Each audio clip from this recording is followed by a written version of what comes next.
अमित शाह जी ने राहुल जी की अटेंडेंस को लेकर बोला है, क्या कहेंगे उस पर कि उनकी अटेंडेंस बहुत कम है? अविश्वास प्रस्ताव राहुल जी पे नहीं था, स्पीकर पे था, उस विषय पे बोलना चाहिए।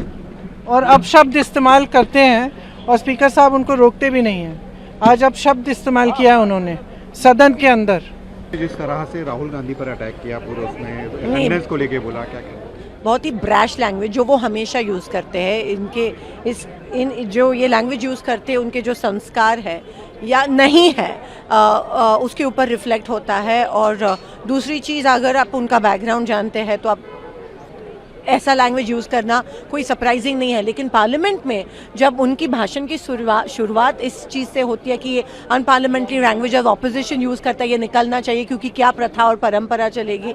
और अभी वो एग्जैक्टली वो सेम लैंग्वेज यूज़ करते हैं। हम उनके तरफ से एक अपॉलॉजी मांग रहे हैं कि अनपार्लियामेंट्री लैंग्वेज है, गृह मंत्री ये लैंग्वेज यूज़ कर रहा है, तो ये अपॉलॉजी, सॉरी बोलना चाहिए, माफ़ी मांगनी चाहिए। वो करने के लिए तैयार नहीं है। इतनी मगरूरी और इतना एरोगेंस, और हमको सीख दे रहे हैं कि पार्लियामेंट्री लैंग्वेज क्या होना चाहिए, और खुद अनपार्लियामेंट्री लैंग्वेज यूज़ करके अपॉलोजाइज नहीं करते हैं। होम मिनिस्टर साहब पूरे सदन को मर्यादाएं सिखा रहे हैं और खुद गृह मंत्री होते हुए, सरकार के नंबर 2 के व्यक्ति होते हुए, जिस तरह की भाषा संसद के अंदर उन्होंने इस्तेमाल की, और पहली बार नहीं की, आज ये दूसरी तीसरी बार उनकी इस तरह की भाषा है, तो उसी से अंदाज लगाया जा सकता है कि खुद को, दूसरों को मर्यादा सिखा रहे हैं, लेकिन खुद तो मर्यादित आचरण करें।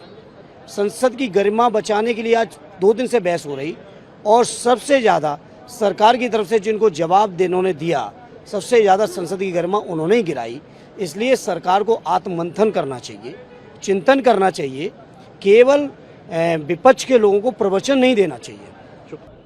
जब आदरणीय होम मिनिस्टर ने अपनी भाषण करी, उसमें एक ऐसे शब्द का उपयोग किया जो अनपार्लियामेंट्री है। जितने भी अपोजिशन मेंबर्स हैं, उन्होंने डिमांड किया कि उनको माफ़ी मांगनी चाहिए, लेकिन उन्होंने माफ़ी भी नहीं मांगी।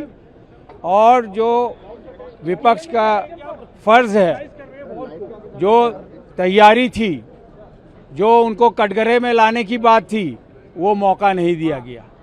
ये सरासर डेमोक्रेसी के खिलाफ है और इसकी हम लोग निंदा करते हैं। चेयर से आपके नाम को बार बार बुलाया जा रहा था कि आप, लेकिन माइक नहीं दिया गया।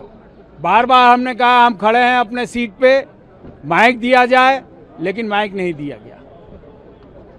ये है, चल रहा है इस तरह का, मोदी गवर्नमेंट में इस तरह का पार्लियामेंट चल रहा है।